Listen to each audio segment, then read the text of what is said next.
আর এবার জলপাইগুড়ির ময়নাগুড়ির ছবি আপনাদের দেখাবো, যে ময়নাগুড়ি রণক্ষেত্রে চেহারা নিল। দুই নাবালিকার শ্লীলতাহানির অভিযোগ এবং তার প্রতিবাদে যখন স্থানীয় বাসিন্দারা বিক্ষোভ দেখাচ্ছেন, রাস্তা অবরোধ করছেন, তখন সেই অবরোধ তুলতে গিয়ে পুলিশ লাঠিচার্জ করেছে বলে অভিযোগ। এমনকি কাঁদানে গ্যাসের শেল পর্যন্ত পুলিশ ফাটায়। ছবি দেখুন।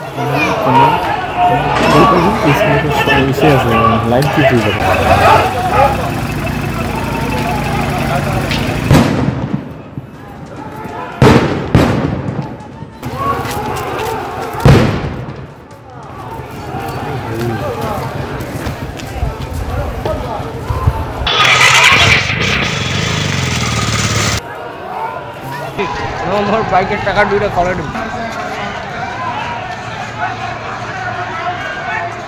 যখন পুলিশ এখানে রোড অবরোধ তুলতে এসছে, তখন কিছু লোক পুলিশের উপরে এখানকার পাথর বটল বিটল ছিঁড়েছে। তখন পুলিশ ওই অবরোধটা তুলে দিয়েছে। তার মধ্যে এখন পুরো স্থিতি স্বাভাবিক আছে, সব লোক এখান থেকে বেরিয়ে গেছে, পুরো ঠিক আছে। যারা পুলিশের উপরে আক্রমণ করেছিল ওরা আমরা অ্যারেস্ট করে দিয়েছি। এর মধ্যে আমাদের দুটো পুলিশের গাড়ির উপরে পাথর ফেলেছিল, যারা কাজটা ভেঙেছে।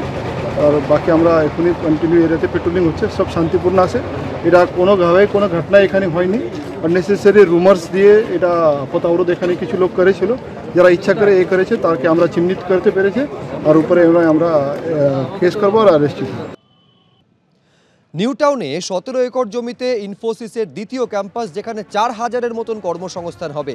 বাংলা এখন আইটি হাব, বলছেন মুখ্যমন্ত্রী। We have the human capital. Bengal especially, our skill, our talent, and our talent pool, we are number one in India. These have made Bengal the most favored IT destination in India.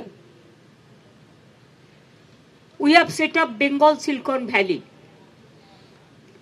just a replica of USA. We have already set up 22 IT parks and 22 IT parks in the 2-tier and 3-tier cities.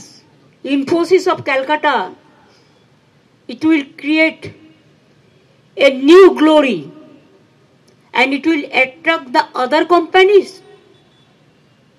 to see for Calcutta and to invest the more and more money for their development and for their industry. আদবে কি এটা হবে? এর আগেও তো আমরা দেখেছি প্রচুর এরকম ক্যাম্পাস খুলেছে। শুধু তাই নয়, এই ধরনের ইনফোসিস ক্যাম্পাসে হায়দ্রাবাদে যে ছেলেটি চাকরি করে তার স্যালারি কত, আর কলকাতায় যে ছেলেটি চাকরি করছে তার স্যালারি কত, একবার খোঁজ নিন তো। কেন এই ফারাক হচ্ছে?